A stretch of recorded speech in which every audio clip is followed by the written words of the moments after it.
요한일서 4장 7절로 12절까지 말씀입니다. 제가 봉독합니다. 사랑하는 자들아, 우리가 서로 사랑하자. 사랑은 하나님께 속한 것이니 사랑하는 자마다 하나님으로부터 나서 하나님을 알고, 사랑하지 아니하는 자는 하나님을 알지 못하나니 이는 하나님은 사랑이심이라. 하나님의 사랑이 우리에게 이렇게 나타난 바 되었으니 하나님이 자기의 독생자를 세상에 보내심은 그로 말미암아 우리를 살리려 하심이라. 사랑은 여기에 있으니 우리가 하나님을 사랑한 것이 아니요 하나님이 우리를 사랑하사 우리 죄를 속하기 위하여 화목제물로 그 아들을 보내셨습니다. 사랑하는 자들아, 하나님이 이같이 우리를 사랑하셨은즉 우리도 서로 사랑하는 것이 마땅하도다. 어느 때나 하나님을 본 사람이 없으되 만일 우리가 서로 사랑하면 하나님이 우리 안에 거하시고 그의 사랑이 우리 안에 온전히 이루어지느니라. 아멘. 자리에 앉도록 하겠습니다. 우리 앞뒤적으로 인사할까요? 하나님이 당신을 사랑하십니다. 하나님이 당신을 사랑하십니다. 네, 우리 특별히 우리 강종숙 권사의 손녀인 우리 유나가 왔는데요. 우리 유나가 마음속에 뜻깊게 새겨질 수 있도록 우리 유나를 향하여서 하나님은 유나를 사랑하셔라고 얘기할까요? 시작. 하나님은 유나를 사랑하셔. 아멘. 그렇습니다. 네. 좀 전에 했던 것처럼 아멘. 조그맣게 했어. 자, 우리 제목 한번 읽어볼까요? 함께 읽습니다. 시작. 사순절, 사랑의 기억을 회복하는 시간. 여러분, 사순절이 어떤 시간이 되길 원하냐면요, 사랑을 기억하는 그런 것이 회복되어지는 시간이 되시기를 예수님의 이름으로 간절히 축원합니다. 그래서 오늘 이 말씀을 한번 보는데요. 우리 바쁜 일상 가운데서 갑자기 우리는요, 설명하기 어려운 순간들을 딱 만납니다. 마치 블랙홀에 들어가는 것처럼 슉 하고 그 상황 가운데 들어가는 일들이 있죠. 언제가 그럽니까? 책상을 정리하다가 갑자기 오래된 앨범이 눈에 띄어서 열어봤는데 그 앨범에서 사진을 발견할 때, 그때 당시에 지금은 들을 수 없지만 그때의 웃음소리, 그때의 어떤 기억, 그리고 그때의 어떤 분위기, 이런 모든 것들이 마치 살아나는 것 같으면서 내 안에 쫙 하고 느껴지는 그런 순간들을 우리는 맞이하곤 합니다. 저 역시 그런 경험이 있습니다. 어느 날 아내가요, 회사에 출근해서 아무 말 없이 사진 몇 장을 저에게 보내왔습니다. 여러분이 아이들이 어렸을 때의 모습이더라고요. 저를 보면서 밝게 웃었을 때 제가 사진 한 장 딱 찍었는데 그 사진을 저에게 보내준 거예요.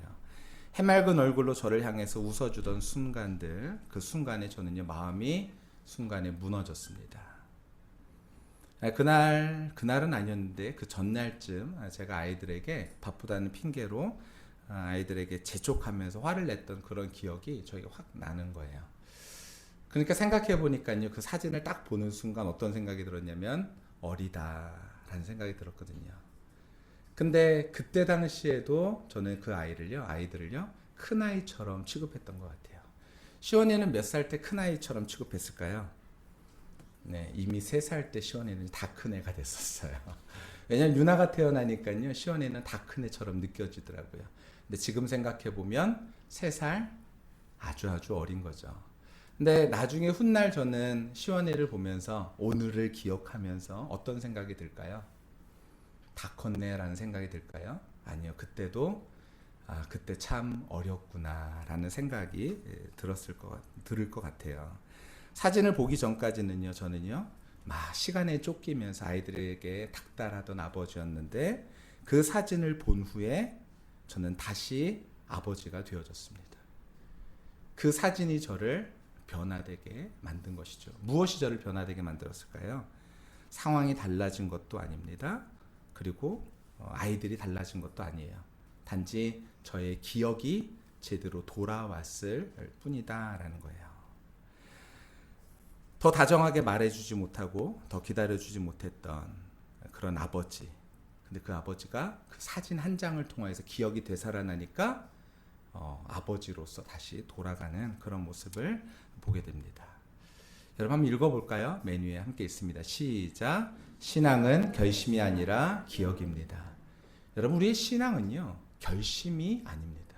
내가 열심히 해야지가 신앙이 아니라요. 신앙은요, 기억되는 거예요.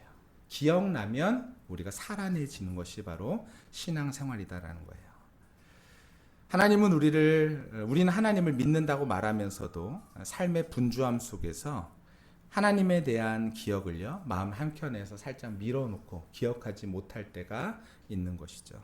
기도는 점점 짧아지고 예배는 익숙한 습관처럼 느껴지고 우리 마음속에는 공허한 생각마저 들 때가 있습니다. 그때 하나님은 우리를 책망하시기보다도 오늘 이 글씨처럼 잠시 앉아보자 라고 말씀하시는 것 같아요.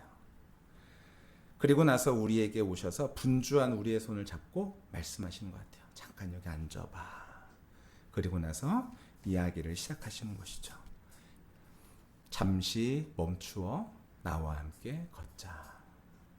오늘 이 아침에 하나님께서 우리에게 말씀을 걸어오십니다. 우리에게 기억의 변화를 주기를 원하십니다. 잠시 멈추어 나와 함께 걸어보자 라고 말이죠. 같이 한번 읽어볼까요? 시작. 사랑은 여기 있으니 우리가 하나님을 사랑하는 것이 아니요 하나님이 우리를 사랑하사 우리 죄를 속하기 위하여 화목제물로 그 아들을 우리에게 보내셨습니다. 아멘. 우리가 사순절에 펼쳐야 될 우리의 앨범은 무엇입니까? 바로 성경입니다.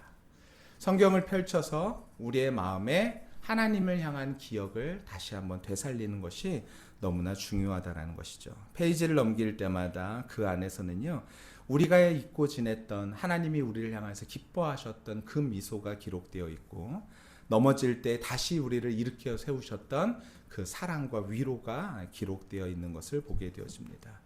그리고 어두운 골짜기에서도 우리를 놓지 아니하시는 하나님의 동행의 흔적이 성경 곳곳에는 기록되어 있습니다. 뿐만 아니라 앨범의 가장 선명한 마지막 장에는 십자가가 기록되어 있습니다. 그 사랑으로 우리를 끝까지 사랑하시며 내가 너를 사랑한단다 라는 그 하나님의 사랑이 기록되어 있는 것이 바로 성경입니다. 우리가 이 사순절에 기억해야 될 것은 우리의 죄가 아닙니다. 먼저는 우리의 죄가 아니라 하나님께서 우리를 향하신 그 사랑, 그것을 기억할 수 있는 귀한 시간이 되시기를 예수님의 이름으로 간절히 축원합니다. 그래서 오늘 첫 번째로 우리가 기억해야 될 것은 사순절은 사랑의 기억을 회복하는 시간이다라는 거예요. 우리 옆에 있는 사람에게 한번 이렇게 얘기할까요? 하나님의 사랑의 기억을 회복합시다. 하나님의 사랑의 기억을 회복합시다. 우리 이번 주에 우리 김유겸 집사님이 사사기를 묵상하셨어요. 그리고 나서 글을 올려놓으셨잖아요. 제가 그 글을 보고 깜짝 놀랐어요. 너무 잘 쓴 거예요. 이 사사기의 중요한 내용들을 관통한 핵심적인 내용들을 거기에다 기록해 놓으셨더라고요. 제가 얼마나 잘 썼는지 제가 이것을 가지고선 AI한테 줬어요. 그런 다음에 이것에 대해서 평가해줘 라고 말했더니 아주 훌륭한 사사기 핵심을 관통하는 어떤 그러한 내용이었다라고 말하면서 이렇게 되게 좋게 평가를 해주더라고요. 여러분, 이 사순절의 기간에 우리가요, 하나님의 말씀을 통해서 우리 안에서 그 하나님의 사랑을 더욱더 회복할 수 있는 그런 우리 모두가 다 되어졌으면 좋겠습니다. 창세기를 펴면 뭐가 있죠? 하나님께서 우리를 향해서 창세기에 우리를 창조하신 후에 보시기에 심히 좋다라고 말씀하셨죠. 자, 그것이 우리 안에서 진짜로 살아있는지 안 살아있는지는 우리 자신을 우리가 스스로 어떻게 평가하는지를 보면 알 수 있어요. 그리고 우리가 그런 눈을 가졌는지는 우리 옆에 있는 사람들을 우리가 어떻게 평가하는지를 보면 알 수 있습니다. 우리 옆에 있는 사람을 한번 눈을 쳐다보실래요? 네, 어떻게 보시기에 심히 좋으십니까? 네, 아멘. 네, 당신에게 이렇게 표현할까요? 당신의 눈에 예수가 삽니다. 당신의 눈에 예수가 삽니다. 한 번 더요. 당신은 하나님 보시기에 심히 아름다운 사람입니다. 당신은 하나님 보시기에 심히 아름다운 사람입니다. 아멘. 네, 하나님께서 우리를 창조하신 다음에 그때 어떤 미소를 띄우셨을까요? 네, 그 모습을 상상하는 거죠. 성경을 읽다 보면 그 모습들이 상상되어질 때 우리는 은혜를 받습니다. 두 번째로 출애굽기를 피면 어떤 내용이 기록되어 있습니까? 신음하는 이스라엘 백성들의 그 소리를 들으시고 응답하신. 우리 신집사님이 예전에 창세기를 묵상하시고 나서 거기다 그렇게 글을 쓰셨던 것 같아요.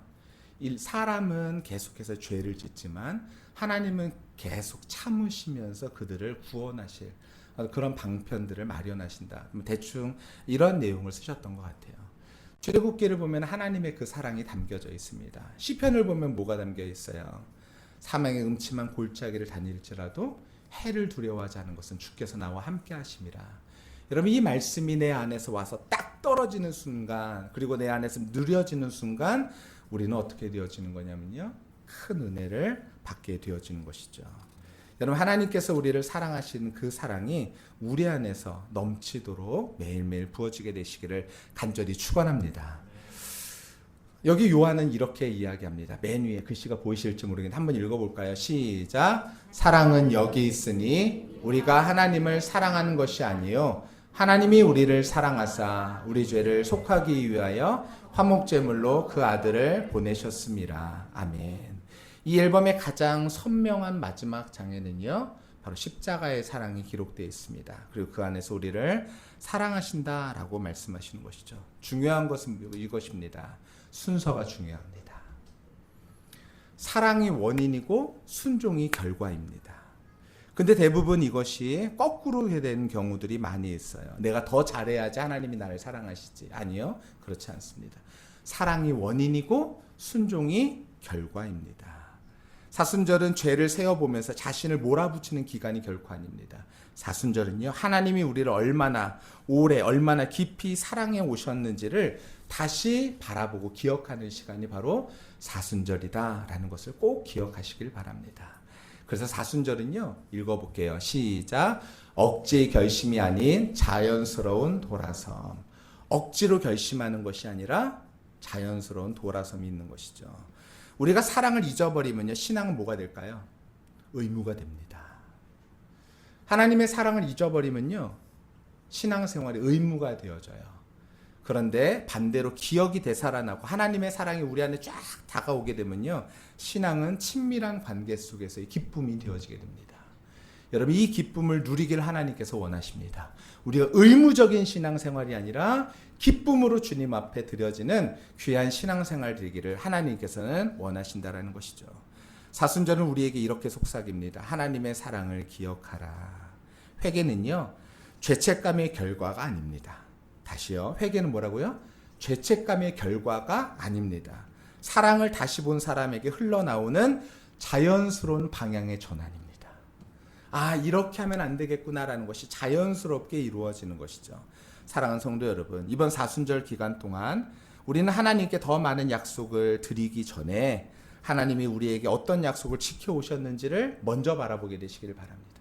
내가 하나님 앞에 이렇게 더 해야지가 아니라 하나님이 나를 얼마나 사랑하시는가, 이것이 깨달아지는 귀한 시간이 되어졌으면 좋겠습니다. 그럼 어떻게 될까요?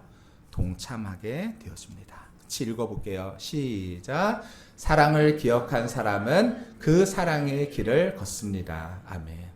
그 사랑을 기억한 사람은 그 사랑의 길을 걷게 되어지는 것이죠.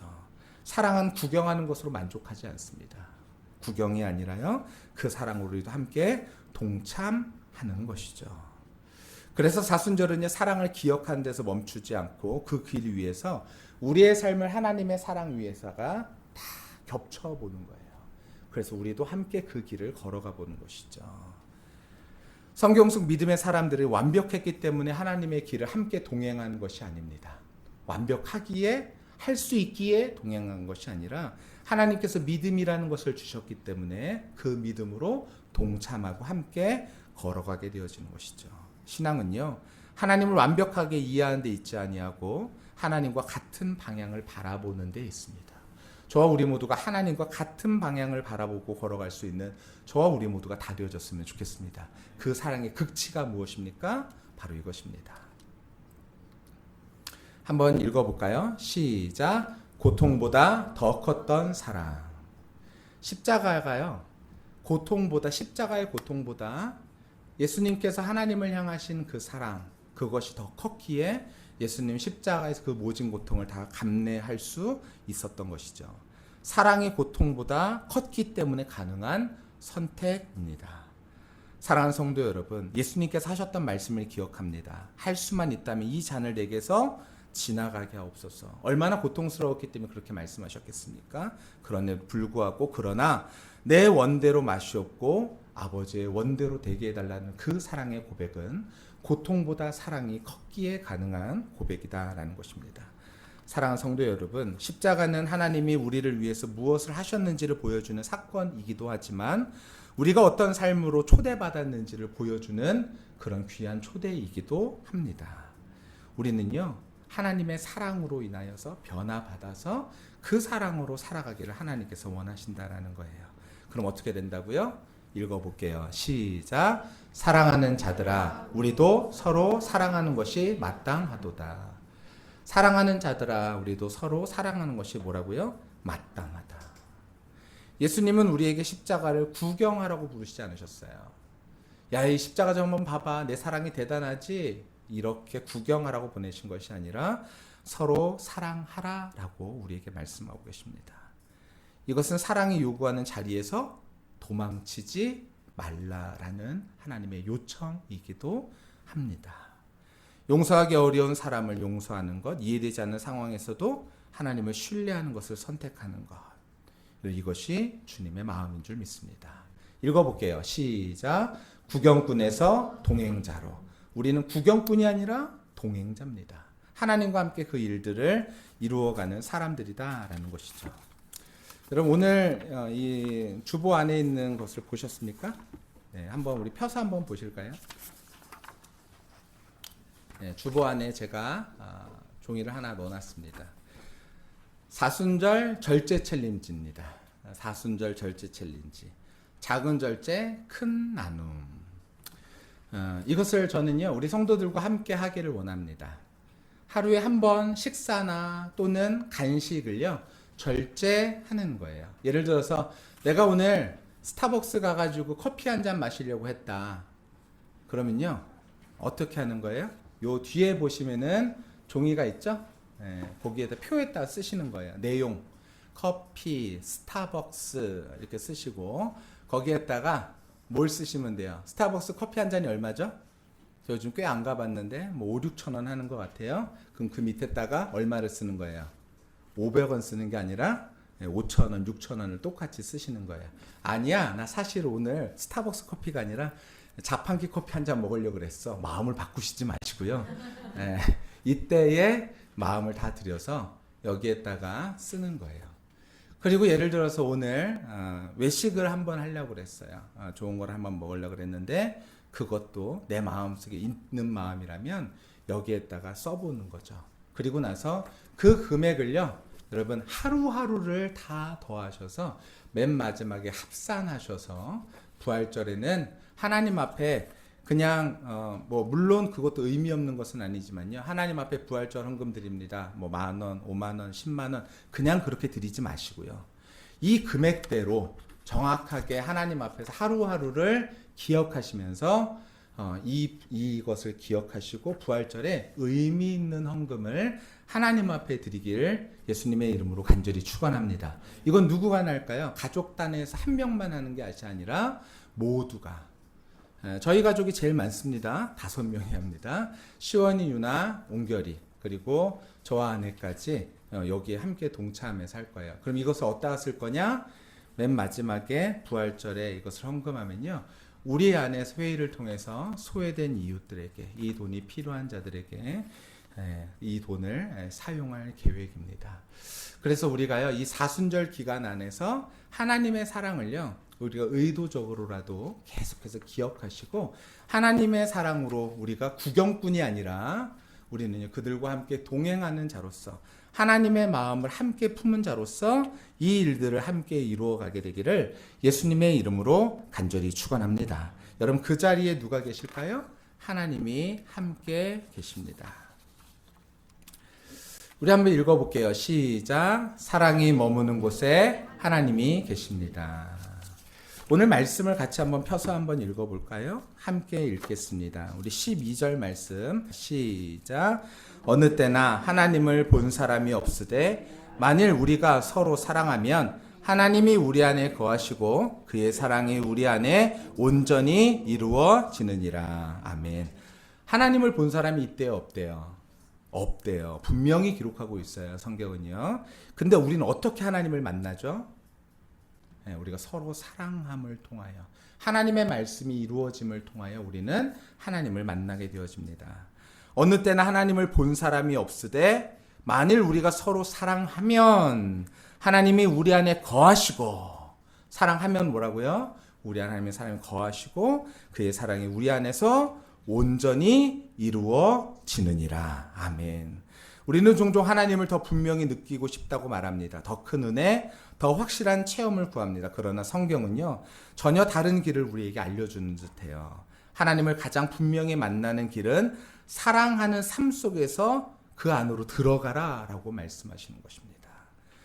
누군가를 끝까지 품어주는 순간, 우리도 사랑하는 순간 우리는 하나님을 진짜로 만나게 되어진다라고 이야기하죠. 여러분 차인표 씨 아십니까? 네, 연예인 중에 차인표 씨가 신앙생활을 잘한다라고 이야기하죠.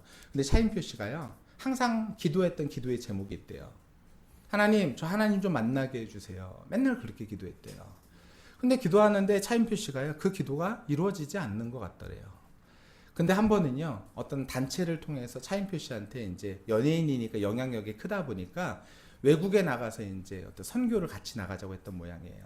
그것을 부인인 신혜라 씨가 제안을 했는데 다 이제 성사가 되고 출발하기 직전에 신혜라 씨가 일이 있어서 빠지게 되어지고, 그리고 차인표 씨가 그 자리를 대신 어떻게 보면은 가게 되어지는 것처럼 되어져서 차인표 씨가 가고 싶지 않았었대요. 나중에 그 간증해 보니 그렇게 얘기하더라고요. 근데 가고 싶지 않았는데 그 차인표 씨가 거기를 가가지고 현장에 도착할 때까지 꿍시렁꿍시렁 거렸대요. 속으로. 아, 내가 여기를 왜 가지? 이러면서요. 근데 도착해가지고 그 선교지에 있는 아이들을 만나는 순간 차인표 씨가 자기 입에서 이렇게 소리가 나왔대요. 내가 여기서 예수님을 만납니다. 여태까지의 삶 속에서 매일 기도하면서 하나님, 저 좀 하나님 좀 만나게 해주세요. 그렇게 기도했지만 만나지 못했던 하나님을요, 그 선교지에서 어린아이를 보는데 그 순간 예수님을 만났다라고 표현한 거예요. 이게 차인표 씨의 고백입니다. 여러분, 우리는요, 우리의 마음속에 종종 하나님 좀 분명히 느껴지게 해주세요. 이렇게 기도하죠. 그런데 하나님은 우리가 하나님을 느낄 수 있는 방법을요, 이미 우리 주변에 허락해 주셨다는 거예요. 어떻게요? 사랑함을 통하여. 우리가 정말로 사랑함을 통하여 하나님은 그 일들을 이루어 주시는 분이시다라는 것이죠. 그러니 저와 우리 모두가 오늘 이 말씀처럼 우리가 정말로 하나님의 사랑을 기억하고 그 사랑을 실천하면서 하나님의 사랑이 우리 안에서 회복되어지는 사순절 기간이 되시기를 예수님의 이름으로 간절히 축원합니다. 그래서 마지막으로 같이 한번 읽어볼까요? 시작. 사랑의 기억으로 다시 숨쉬는 사순절이 되기를. 아멘. 우리 옆에 있는 사람에게 그렇게 고백하겠습니다. 뜻깊은 사순절 되세요. 뜻깊은 사순절 되세요. 아멘.